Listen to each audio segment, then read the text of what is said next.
ಇನ್ನು ದಾವಣಗೆರೆ ಲೋಕಕ್ಷೇತ್ರದಲ್ಲಿ ಗಾಯತ್ರಿ ಸಿದ್ದೇಶ್ವರ್ ಸಂಚಲನ ಜೋರಾಗಿದೆ. ಹೊನ್ನಾಳಿ ವ್ಯಾಪ್ತಿಯಲ್ಲಿ ಗಾಯತ್ರಿ ಸಿದ್ದೇಶ್ವರ್ ಮತಬೇಟೆ ಮುಂದುವರೆಸಿದ್ದಾರೆ. ಬಿಜೆಪಿ ಕಾರ್ಯಕರ್ತರಿಂದ ಗಾಯತ್ರಿ ಸಿದ್ದೇಶ್ವರ್ಗೆ ಅದ್ದೂರಿ ಸ್ವಾಗತ ಕೂಡ ಸಿಕ್ಕಿದೆ. ಈ ಸಂದರ್ಭದಲ್ಲಿ ಗಾಯತ್ರಿ ಸಿದ್ದೇಶ್ವರ್ಗೆ ಎಂಪಿ ರೇಣುಕಾಚಾರ್ಯ ಕೂಡ ಸಾಥ್ ಕೊಟ್ಟಿದ್ದಾರೆ. 16 ನಾಯಕರು ಗಾಯತ್ರಿ ಸಿದ್ದೇಶ್ವರ ಪರ ಪ್ರಚಾರದಲ್ಲಿ ತೊಡಗಿಸಿಕೊಂಡಿದ್ದರು. ಆರಂಭದ ದಿನಗಳಲ್ಲಿ ಬಹಳ ಭಿನ್ನಮತ ಬಂಡಾಯ ಇದ್ದಂತಹ ಕ್ಷೇತ್ರ ಆಗೋಗಿತ್ತು. ದಾವಣಗೆರೆಯಲ್ಲಿ ಯಾಕೆ ಅವರ ಕುಟುಂಬಕ್ಕೆ ಟಿಕೆಟ್ ಕೊಟ್ರಿ ಅಂತ. ಬಟ್ ಈಗ ಕೊನೆ ಹಂತದಲ್ಲೆಲ್ಲ ಸರಿ ಹೋದಂಗಿದೆ. ಪಕ್ಷದ ಮುಖಂಡಗಳಿಗೂ ಗೌರವ ಎಲ್ಲ ಪಕ್ಷದ ಇದೆ.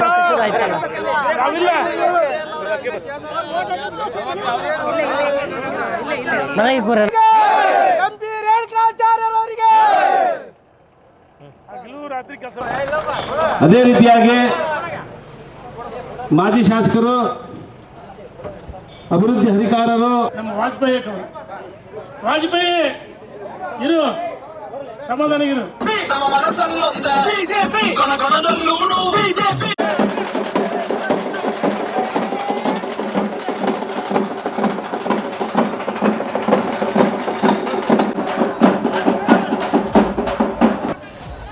ರುದ್ರೇಶಿ ಹನುಮಂತ ಅಲ್ಲಿ ಅಲ್ಲಪ್ಪ.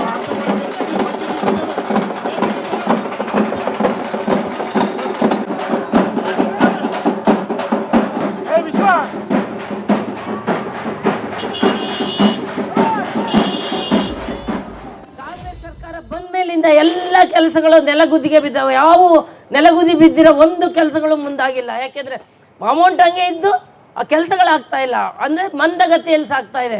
ಮತ್ತೆ ಅದು ಚಾಲನೆ ಕೊಡಬೇಕು ಅಂದ್ರೆ ನಮ್ಮ ಸರ್ಕಾರನೇ ಕರ್ನಾಟಕದಲ್ಲಿ ಬರಬೇಕಾಗುತ್ತೆ ಅಂತ ಹೇಳಲಿಕ್ಕೆ ಇಚ್ಛೆ ಪಡ್ತೀನಿ. ಬಾಂಧವರೇ, ನೀವೆಲ್ಲ ತಿಳಿದಂಥವರಾಗಿರೋದ್ರಿಂದ ನಮ್ಮ ಸರ್ಕಾರ, ನಮ್ಮ ದೇಶದ ಸುಭದ್ರತೆಯನ್ನು ಕಾಪಾಡಬೇಕಾದ್ರೆ ನಿಮ್ಮ ಒಂದು ಮತ ಎಷ್ಟು ಇಂಪಾರ್ಟೆಂಟ್ ಅಂದರೆ ಆ ಮತವನ್ನು ನೀವು ಸುಭದ್ರತೆಗಾಗಿ ಉಪಯೋಗಿಸ್ಬೇಕಾಗುತ್ತೆ.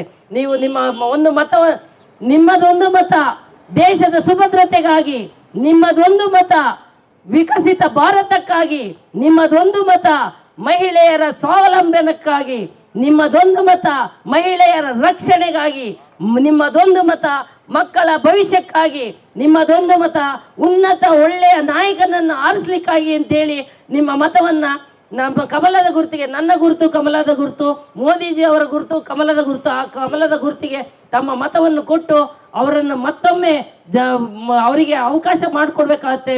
ಅವರು ನಿಮ್ಮ ಸೇವೆ ಮಾಡಲಿಕ್ಕೆ ತಯಾರಿದ್ದಾರೆ. ಅವರ ರೀತಿಯೇ ನಾನು ನಿಮ್ಮೆಲ್ಲರ ಸೇವೆ ಮಾಡಲಿಕ್ಕೆ ನಾನು ತಯಾರಿದ್ದೇನೆ.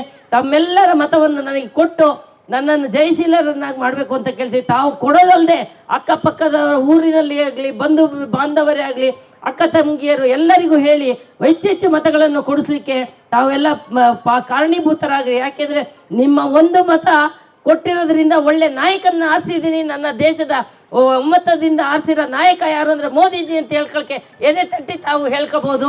ಆ ರೀತಿ ತಮ್ಮ ಎಲ್ಲ ಒಂದೇ ಹೆಚ್ಚು ಕಮ್ಮಿ 90%, 99% ತನಕನೂ ವೋಟ್ ಮಾಡಿ, ಯಾರು ವೋಟನ್ನು ಮಾಡ್ದಂಗೆ ಕಾಲ ಕಳಿಬೇಡಿ. ತಮ್ಮ ಓಟ್ಗಳನ್ನ ಫಸ್ಟ್ ಹಾಕ್ಕೊಂಡು ಆನಂತರ ಮನೆಯವ್ರದ್ದೆಲ್ಲ ಹಾಕಿಸಿ, ಅಕ್ಕಪಕ್ಕದೆಲ್ಲ ಹಾಕಿಸಿ, ಯಾವ ಓಟನ್ನು ಹಾಕ್ದಂಗೆ ಇರೋದನ್ನ ನೋಡ್ಕೊಂಡು ಒಳ್ಳೊಳ್ಳೆ ರೀತಿಯಲ್ಲಿ ಎಲ್ಲ ಸುತ್ತಮುತ್ತ ಹಳ್ಳಿಗಳಿಗೆ ಬೂತ್ ವೈಸ್ ನಿಂತ್ಕೊಂಡಿದ್ದು ಮತ ಹಾಕ್ಸಿ ಅಂತೇಳಿ ತಮ್ಮಲ್ಲಿ ಕೇಳ್ಕೊಂಡು ಒಂದೆರಡು ಮಾತು ಮುಗಿಸ್ತಾ ಇದೆ.